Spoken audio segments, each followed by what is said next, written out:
और अगर तुम्हारे फेवर में ये नहीं जाती है तो आपका यहां लॉस कितना होगा? लॉस कितना होगा? अगर 1 रुपये का लॉस होता है तो कितना होगा? 1000 शेयर है तो 1000 रुपये का आपका क्या लॉस होगा? यहाँ पे ज्यादा लॉस नहीं होगा। लेकिन ये स्ट्रेटेजी 80% काम करती है। अब आप देखिएगा कि अगर हम यहाँ इसको बाय करते हैं तो कितना प्रॉफिट ये स्ट्रेटेजी ने इस स्टॉक में दिया है, जो कि मैंने खुद ये प्रॉफिट पकड़ा था। अब देखिएगा आप,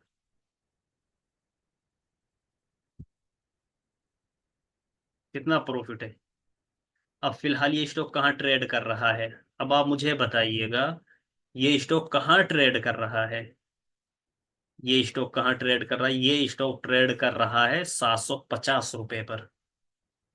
आपने अगर 1000 रुपये, वो 5000 रुपये उस स्ट्रेटेजी पर वहां लगाए होते तो आप मुझे बताएं, आपके पास 1000 रुपए हैं और ये इस वो 1000 शेयर्स हैं और ये इस वक्त 750 रुपये पर चल रहा है। हम इसको मान लेते हैं 740। तो 740, तो कितना कितना परसेंट का यहाँ पर रिटर्न आपको मिल रहा है? कितना परसेंट का पता है? 7,40,000। 6,000 रुपया अगर इस स्टॉक में आप लगाते हैं तो कितना यहाँ पे रिटर्न मिला है आपको? 7,40,000। सिर्फ 6,000। ये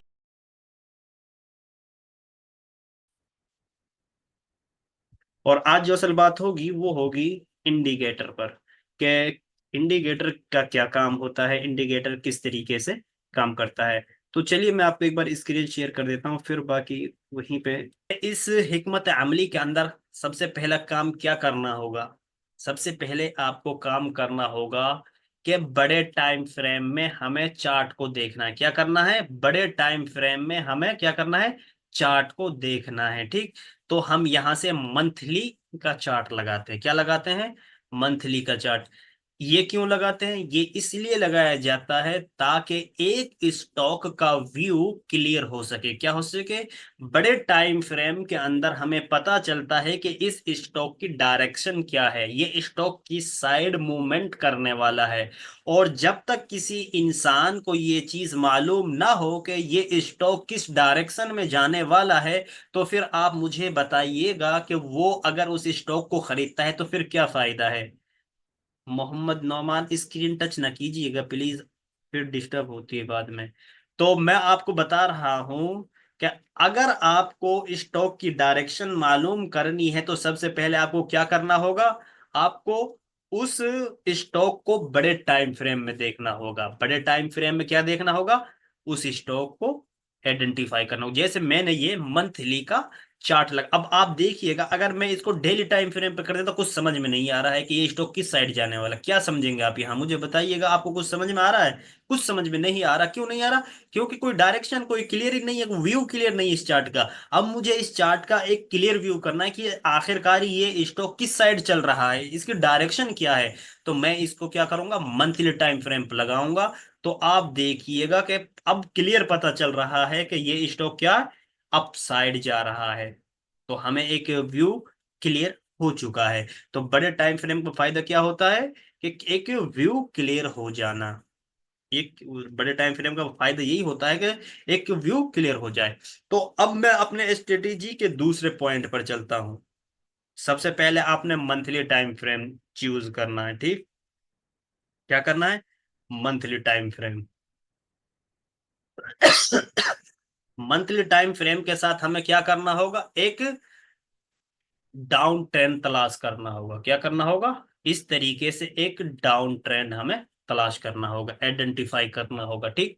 ये एक डाउन ट्रेंड हमारे पास, इस तरीके से हम ट्रेंड लाइन भी लगा सकते हैं, ठीक। इस तरीके से क्या लगा सकते हैं? ट्रेंड लाइन हम लगा सकते हैं। आप समझिएगा, आपको मैं इतनी जबरदस्त स्ट्रेटेजी बता रहा हूं कि आपको ये स्ट्रेटेजी कहीं नहीं मिलेगी, ये मेरी पर्सनल है।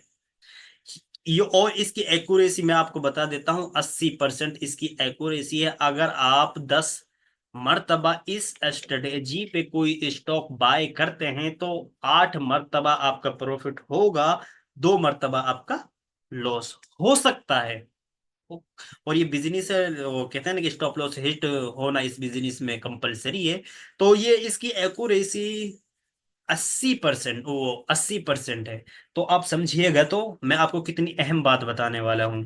आपको डाउन ट्रेंड तलाश करना होगा। जिस तरीके से मुझे ये डाउन ट्रेंड मिला, तो मैंने यहाँ एक ट्रेंड लाइन ड्रॉ कर दी, ठीक। ट्रेंड लाइन मैंने ड्रॉ कर दी। अब आप यहाँ अच्छे से समझिएगा, और आसानी के लिए मैं अब आपको यहाँ ले चलता हूँ इंडिकेटर वाले सेक्शन में। सबसे पहले आपको यहाँ क्या लगाना होगा? Bollinger band. क्या लगाना होगा? ये वाली इंडिकेटर, ये है बोलिंजर बैंड, इसको लगाना होगा, ठीक। नहीं, ये नहीं लगेगी। एक मिनट रुकी, ये बोलिंजर बैंड, एक मिनट। आपको बोलिंजर बैंड लगाना होगा, ठीक, ये वाली, ये इस तरीके से। मैं एक बार ये खत्म कर देता हूँ, ठीक। अब आप समझिएगा कि एक स्टॉक, सबसे पहले हमने क्या किया, एक बड़ा टाइम फ्रेम में, यानी मंथली टाइम फ्रेम में हमने एक ट्रेंड, डाउन ट्रेंड को आइडेंटिफाई किया। मंथली टाइम फ्रेम के अंदर गौर से सुनिएगा, मंथली टाइम फ्रेम के अंदर हमने एक ट्रेंड को आइडेंटिफाई किया। इस तरीके से एक ट्रेंड हमें मिलना चाहिए। और हमें जब ऐसा स्टॉक मिल जाता है, तो हमें उसके अंदर सबसे पहले ये इस तरीके से ट्रेन लाइन ड्रॉ करनी होगी। फिर उसी के साथ हमें क्या करना होगा, अपना एक इंडिकेटर लगाना होगा जिसका नाम है बोलिंजर बैंड। ये बोलिंजर बैंड लगाया। इसके बाद हम क्या लगाएंगे? वी वेप। वी वी वेप, ठीक, ये वी वेप, VWAP, वी वेप, ठीक। इस तरीके से। अच्छा देखो, ये वी वेप है। मैं वी वेप क्या, थोड़ा सा ताकि आपको लाइन उसकी दिखे, वी वेप को मैं थोड़ा सा कलर दे देता हूँ, और इसको मैं थोड़ा सा मोटा कर देता हूँ, देखिएगा। ये ब्लैक जो लाइन है, ये वी वेप की लाइन है। तो एक और इंडिकेटर आपको चाहिए होगा, वो होता है मूविंग एवरेज। कौन सा? Moving average. ये देखिएगा, मल्टीपल नहीं चाहिए हमें, मल्टीपल नहीं चाहिए हमें, डबल। चलो डबल लगा लेते हैं। ये मूविंग एवरेज एक हम यहाँ से बंद कर, मूविंग एवरेज को जाकर हमें क्या करना होगा, यहाँ सेटिंग में जाएंगे, और दूसरे वाली जो प्लॉट है इसको हम अनटिक कर देंगे, और इसको हम क्या कर देंगे, इसको हम ग्रीन कर देंगे, और इसको थोड़ा सा मोटा कर देंगे, ताकि बात समझ में आए। अब आप देखिएगा कि जब हम इस तरीके से ड्राइंग कर लेते हैं, तो अब ये इंडिकेटर क्या बता रहा है? ये इंडिकेटर यहां से आप देखिएगा कि किस तरीके से ये हमें सिग्नल दे रहा। अब ये जो मेरी स्ट्रेटेजी है, ये कितने, 3 इंडिकेटर को मिलाकर बनाई गई है। 3 इंडिकेटर्स को मिलाकर बनाई गई है। आप ये समझिएगा, ये 3 इंडिकेटर, जब एक डाउन ट्रेंड हो और हमारी जो ट्रेंड लाइन होती है, उसके ब्रेक आउट पर, किस पर, उसके ब्रेक आउट पर जब संगम बने, जब इन तीनों लाइनों का मिलाप हो, तीनों लाइनों का क्या हो, मिलाप हो, तो हमें क्या करना होगा, हमें वहां बाय करना होता है। क्या करना होता है? बाय करने होता है। जैसे ये यहाँ इन तीनों कैंडलों का एक संगम बना हुआ है, मिलाप बना हुआ है। लेकिन हमें मंथली टाइम फ्रेम पे बाय नहीं करना है, सिर्फ हमें मंथली टाइम फ्रेम पे ये तमाम सिचुएशनें देखनी होगी, ठीक। आप समझिएगा, हमें मंथली टाइम फ्रेम पे बाय नहीं करना है। अब सबसे पहले आप, मैं आपको एक रिपीट कर देता हूं ताकि कंफ्यूज ना हो। सबसे पहले मंथली टाइम फ्रेम आप लगाइएगा, और स्टॉक में एक इस तरीके से डाउन ट्रेंड तलाश कीजिएगा। फिर उसके बाद ये लगाइएगा, ये क्या होता है, ट्रेंड लाइन। फिर उसके बाद आप ये इंडिकेटर लगाइएगा, कौन कौन से, बॉलिंजर बैंड, वी वेव और मूविंग एवरेज, ठीक। और 9 में लगानी, ये मूविंग एवरेज जो है वो 9 होना चाहिए। अब यहाँ से देखिएगा, ये मूविंग एवरेज है। एक बार मैं सेटिंग में जाकर आपको दिखा देता हूँ। यहाँ इंपोर्टेंट पे जाकर देखेंगे, तो मूविंग एवरेज हमें यहाँ कौन सा चाहिएगा, 9 वाला सिर्फ। यहाँ हमें, ये हमें, एक मिनट रुकिए, मैं ये यहाँ पे हमें 9 चाहिएगा, क्यों, कौन सा, 9। तो यहाँ पे इस तरीके से, ठीक। ये हमने 3 इंडिकेटर लगाए। अब हमें चलना कहाँ है, अब वीकली टाइम फ्रेम पे चलना है। अब वीकली टाइम फ्रेम पे जो, अच्छा अब आपको अच्छे से दिखाई दे रहा होगा शायद ये, और जैसे जनाब आपको छोटा नजर आ रहा है वो मोबाइल को आड़ा करके भी देख सकते हैं। और अगर जूम करना चाहते हैं तो जो साइड में ऑप्शन होते हैं उस पे पेन पे क्लिक ना करें, बल्कि ऊपर जो सिलेक्शन वाला होता है उस पे आपका कर्सर रखा रहेगा, फिर आप जूम भी कर सकते हैं। अब आप देखिएगा, अब आप अच्छे से समझिएगा इस स्ट्रेटेजी को, इस हिकमत अमली को, आपको ये एग्जीक्यूट किस कब करनी है। अगर कोई बंदा क्या करना चाहता है, सबसे पहले उसने सबसे पहले उसने क्या किया, एक मंथली टाइम फ्रेम पे एक ट्रेंड को आइडेंटिफाई किया, मंथली टाइम फ्रेम पे क्या किया, एक ट्रेंड को आइडेंटिफाई किया। उसी के साथ उसने फिर ट्रेंड लाइन ड्रॉ की, और फिर उसमें उसने अपने एक बॉलिंजर बैंड लगाना है, ठीक। बॉलिंजर बैंड हो गया, वी वेव हो गया, और मूविंग एवरेज हो गया, ये तीन इंडिकेटर आपको लगाने होंगे, ठीक। और इसके बाद अब आपको टाइम फ्रेम अपना छोटा करना है, ठीक। अब आपको क्या करना है, अपना टाइम फ्रेम छोटा करना है, क्योंकि मंथली टाइम फ्रेम में अब आपको पता लग चुका है कि ये डाउन ट्रेंड में है, लेकिन यहाँ है, अभी आपके सामने ये चार्ट तो बना हुआ नहीं है ना, क्योंकि आप तो सिर्फ एक डाउन ट्रेंड तलाश कर रहे हैं। इस तरीके से यहाँ आप, इस तरीके से आपको अगला चार्ट, अभी ये समझेगा, अगला चार्ट हमें मालूम नहीं है, लेकिन सिर्फ हमारे पास इतना डाटा है कि एक डाउन ट्रेंड बना हुआ है, हमने ये ड्राइंग की एक ट्रेंड लाइन लगा दी है, उसी के साथ हमने अपने ये इंडिकेटर्स लगा दिए। अब अगर किसी इंसान को इन्वेस्ट करना है, यानी लॉन्ग टर्म के लिए, यानी 1 साल के लिए या 2 साल के लिए, तब तो हम मंथली टाइम फ्रेम पे एंट्री लेंगे, ठीक।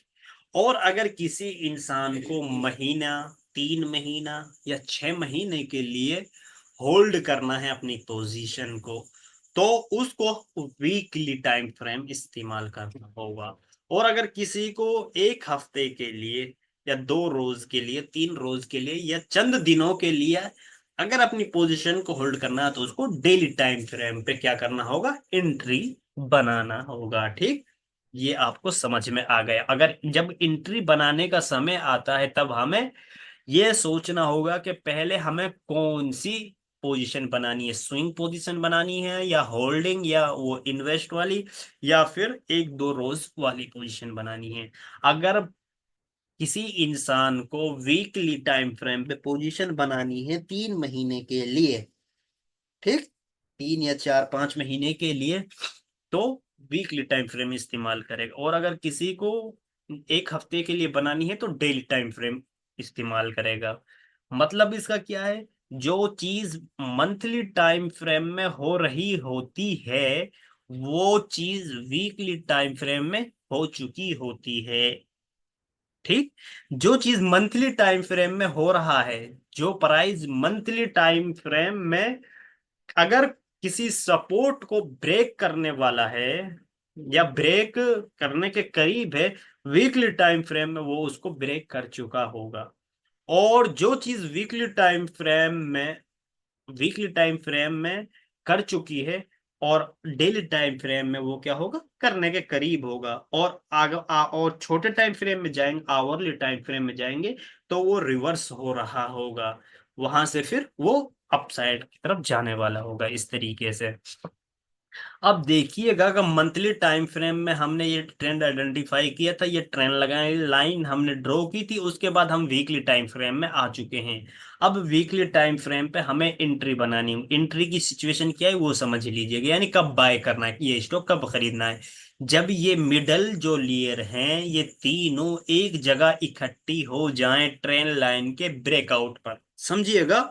जब ये तीनों लेयर, यानी ये जो तीनों लाइनें हैं अंदर की, एक बॉलिंजर बैंड की, ये अंदर बॉलिंजर बैंड की अपर लेयर ये है, और मिड नीचे की लेयर ये है।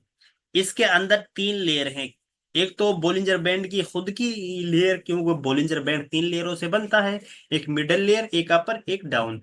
और मैंने फिर इसके अंदर दो इंडिकेटर और इस्तेमाल किए थे, मूविंग एवरेज और वीवेप। जब ये तीनों लाइनें एक जगह पर इकट्ठी हो जाए, इन तीनों का मिलाप हो जाए, तो हमें उस स्टॉक को बाय कर लेना है, खरीद लेना है। समझ में आ गया?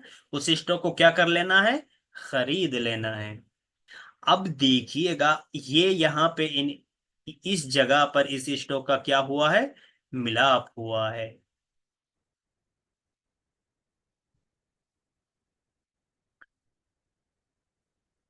ठीक, इस जगह पर क्या हुआ है? मिलाप हुआ है। इस जगह पर तीनों इंडिकेटर मिल चुके हैं, तो मैं इस जगह पर बाय कर लूंगा। ठीक, इस जगह पर क्या कर लूंगा? बाय कर लूंगा इस स्टॉक को। मेरी जो एंट्री होगी वो यहाँ पे होगी। क्यों? कि ये मेरी एंट्री का जो रूल है वो ये है कि जब भी इस तरह डाउन ट्रेंड के बाद, इस तरह डाउन ट्रेंड के ब्रेकआउट पर, जब ये तीनों लाइनें एक जगह पर इकट्ठी हो जाएं, मिलाप हो जाए, तो मुझे बाय कर लेना है। और जो नियर बाय स्विंग है, वो हमारा क्या होगा? स्टॉप लॉस होगा। क्या होगा? स्टॉप लॉस होगा। आप समझिएगा स्टॉप लॉस इसमें कहाँ लगाना है मुझे। ये देखिएगा, आपको मैं जूम कर देता हूँ और अच्छे से समझ में आता है क्या आपको। ये देखिए, अब इससे और ज्यादा जूम तो मैं कर नहीं सकता। अब देखिएगा कि इस जगह पर ये तीनों लाइनें यहाँ इस कैंडल पर क्या हो रखी हैं? मिल रही हैं। मिल रही है ना? तो ये तीनों लाइनें एक तो ये लेयर है, एक ये लेयर है, एक ये लेयर है। यानी ये लेयर और ये काली ब्लैक, ये यहाँ पे आकर क्या हुआ? इनका मिलाप हुआ, संगम हुआ। ठीक, जब इनका संगम हुआ तो मुझे इस संगम पर बाय करना है। और बाई चांस अगर ये इस स्ट्रेटेजी, यानी अगर मैंने इस स्ट्रेटेजी पे काम किया, अगर ये मेरे फेवर में नहीं, जब संगम भी बना, लेकिन फिर अगर वो मेरे फेवर में नहीं गई, तो मुझे उसमें स्टॉप लॉस कितना लेना है वो भी मैं आपको बता देता हूँ।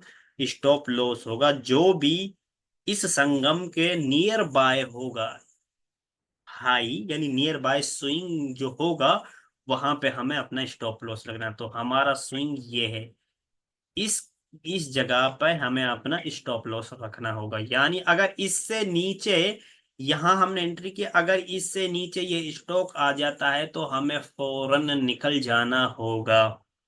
ठीक, इन बगैर कंप्रोमाइज, कोई कंप्रोमाइज नहीं करना स्टॉप लॉस के साथ, ये बात जहन में रखना। अगर तुम्हें सक्सेस होना है इस फील्ड के अंदर, तो स्टॉप लॉस के साथ कोई कंप्रोमाइज नहीं करना है। स्टॉप लॉस जो डिसाइड किया है, निकलना है फौरन। ठीक, तो ये हमारा स्टॉप लॉस होगा। ठीक, और इसके बाद हमारी एंट्री यहाँ थी। अब एक बार मैं आपको पोजीशन लगाकर दिखाता हूँ, ये टूल आप देखिएगा का कितने पॉइंट का हमारा स्टॉप लॉस बनता है। ठीक, अब देखिएगा स्टॉप लॉस कितना पॉइंट का बनता है, वो देखिएगा। यहां से हम इसको यहां तक लगाते हैं स्टॉप लॉस। अब आप मुझे बताएं कि कितने रुपए का स्टॉप लॉस है? 1 रुपए, 1 रुपए का, 1.5 रुपए का समझिएगा। 1 रुपया पॉइंट 40 यानी 40 पैसा। तो 1.5 रुपए का स्टॉप लॉस बन रहा है। 1.5 रुपए का, अगर बाई चांस तुम्हारे फेवर में ये स्टॉक नहीं जाता है, तो तुम्हें कितना लॉस होगा? सिर्फ 1 रुपए का लॉस होगा। अगर तुमने अगर तुमने मैं आपको एक बार, मैं अपना कैलकुलेटर खोल लेता हूँ तो मैं आपको अच्छे से समझाता हूँ। अगर आपने इस जगह पे, ये स्टॉक का प्राइस क्या था? 6 रुपए था। इस जगह पर 6 रुपए, 6 रुपए पे तुमने 1000 शेयर खरीदे। कितने? 1000 शेयर। तो कितने? 6,000 रुपए के। 6,000 रुपए आपने इस स्टॉक में लगाए। 6,000 रुपए आपने इस स्ट्रेटेजी पे ये स्टॉक यहां खरीदा। और अगर तुम्हारे फेवर में ये नहीं जाती है, तो आपका यहां लॉस कितना होगा? लॉस कितना होगा? अगर 1 रुपये का लॉस होता है तो कितना होगा? 1000 शेयर है, तो 1,000 रुपए का आपका क्या लॉस होगा, यहाँ पे ज्यादा लॉस नहीं होगा। लेकिन ये स्ट्रेटेजी 80% काम करती है। अब आप देखिएगा कि अगर हम यहाँ इसको बाय करते हैं तो कितना प्रॉफिट ये स्ट्रेटेजी ने इस स्टॉक में दिया है, जो कि मैंने खुद ये प्रॉफिट पकड़ा था। अब देखिएगा आप,